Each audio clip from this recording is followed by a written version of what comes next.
يا صباح الفل يا مساء الجمال عليكم على حسب ما بتشوفوا الفيديو. تعالوا النهارده هنعمل حاجه خطيره وسهله جدا ومش هتاخد منك اي وقت ومغذيه في نفس الوقت. تعالوا بقى عندنا كده صدرين فراخ كده اللي هما كاملين مش متقطعين بانيه ولا حاجه. خلاص هاتيهم وطبعا يتغسلوا تمام التمام.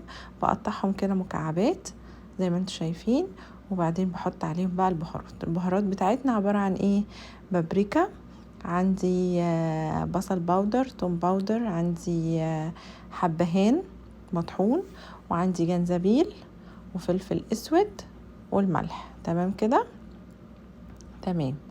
هاتي بقى الوok بتاعنا اللي هيبقى فيه كل الاكله، مش هنعمل في كذا حاجه ونوسخ ونبهدل، لا، وسريعه زي ما قلت لكم ومغذيه جدا فيها كل حاجه. بصوا بقى انا زي ما انتم شايفين كده الوok بتاعتي سخنه جدا، بصوا مولعه. هحط شويه من الزيت وانزل بقى بمكعبات الفراخ اللي انا مقطعاها ومتبلاها كويس. سبتها بصراحه شويه، يعني انا قطعتها وتبلتها وسبتها على جنب، رحت مشوار ولما رجعت كملت بقيه الوصفه. خلاص تكون الوok بتاعتك سخنه جدا فيها زيت خلاص، وتنزلي بقى مكعبات الفراخ، ما اقولكيش ريحتها بالتتبيله دي خطيره. خلاص بعد بقى ما استوت معايا كده وبقت زي الفل، هاخدها انقلها في طبق كده زي ما انتم شايفين.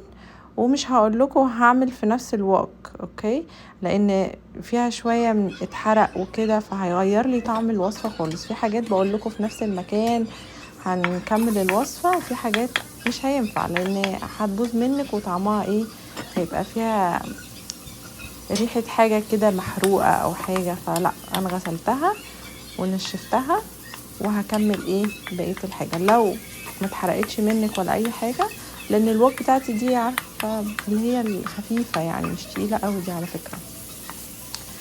فالمهم يعني غسلتها وهكمل بقى بقيه الوصفه بتاعتي فيها. عندي كده بصلايه مقطعه كده صغير او اضربيها في الكبه تكون بس يعني مش مفرومه ناعم.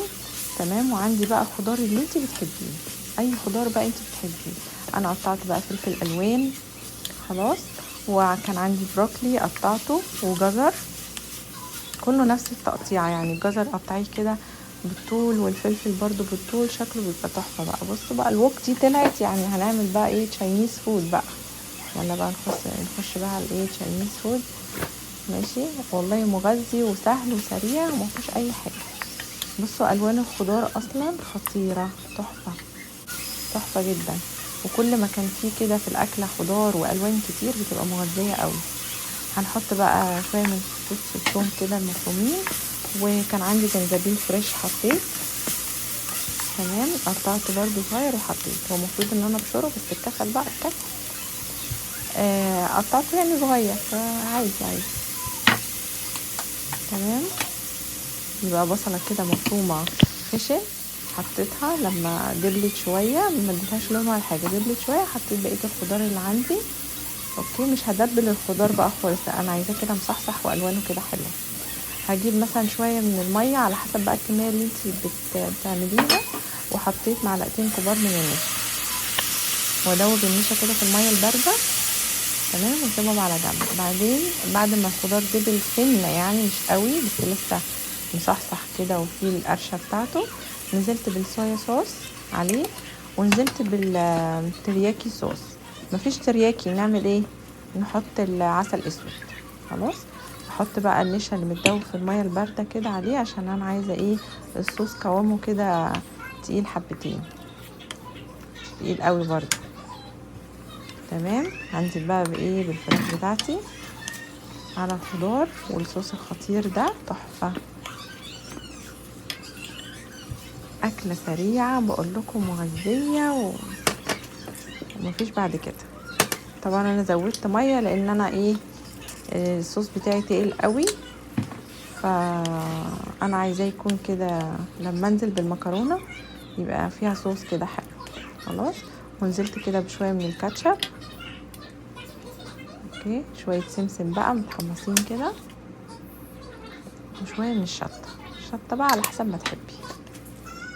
بس بجد كانت تحفه والله. انا قلت اصلا انا اول مره اعملها لهم، بس قلت لا ايه ده، كمية المكرونة دي، سلقت مكرونة كتير بان عليا، دي هتقعد في قرابيزي باين الاكلة دي.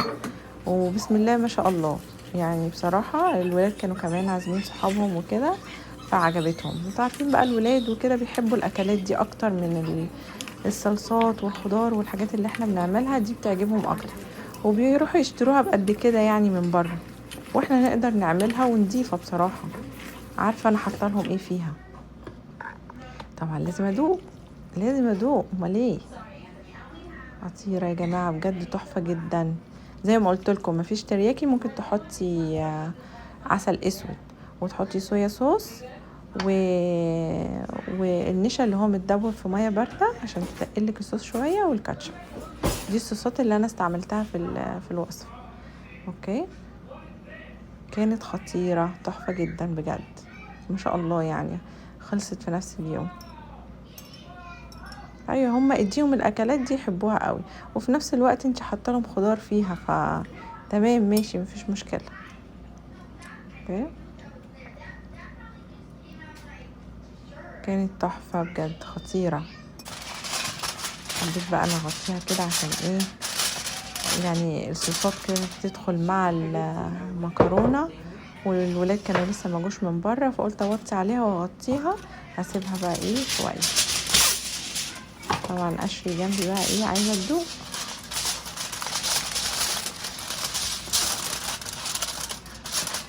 كل ما تخليها سبايسي كمان هيحبوها، يعني لو ولادك بيحبوا السبايسي يعني.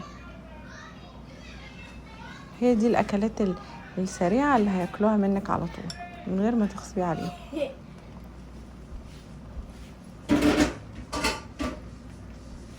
وتنفع عشاء كمان، يعني حاجه بصراحه سريعه وطعمها خطير. عجبتها طبعا اهي. حلوه.